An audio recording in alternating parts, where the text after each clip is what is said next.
We just got through checking out this trail camera right here on this small little hunting plot. And this is one of my favorite spots to hunt. We've had a lot of memories here over the last few years during the hunting season. And something that might seem a little unbelievable or even confusing to you out there is that upon checking this trail camera from the last 3 weeks, we found something pretty cool. 0 bucks. And I know some of you out there might think, that not having bucks on a trail camera after 3 weeks is a really bad thing, but it's actually a really good thing. And think about it. Bucks and the habitat that they require during the summertime is completely different than what they need during the fall.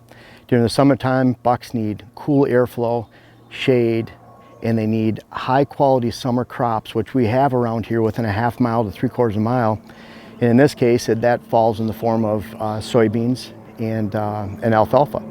So those bucks are 3/4 mile away from here, mile. And I find that a mile is actually a pretty average number for where the bucks are during the summer, from where we have them during the fall and where we shoot them during the fall.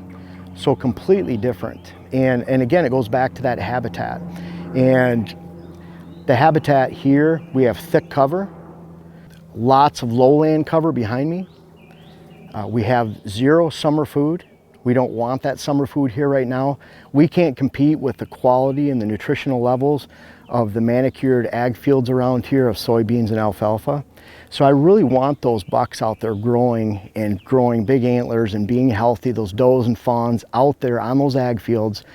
You know, I could fill our 2.5 acres of food plots that we have out here with some good summer crops, but we're never going to compete with the quality, nutrition, and volume that's out on the ag fields around us. So I want those deer on those ag fields around us right now. It's a great place for those bucks to be. And then when it comes time for fall, those bucks can crash their antlers. They can crash themselves through this low brush and bottomland that we have behind us. That's what they prefer. They prefer thick cover, high stem count cover, whether it's shrubs, hardwood regeneration, various grasses, briars. They want it nasty and thick. And that's what's going to hold them in the fall. They can't crash their velvet through that during the summertime. They don't want to. There's a pain associated with crashing their velvet into that thick cover. And so we want fall food. We want fall cover.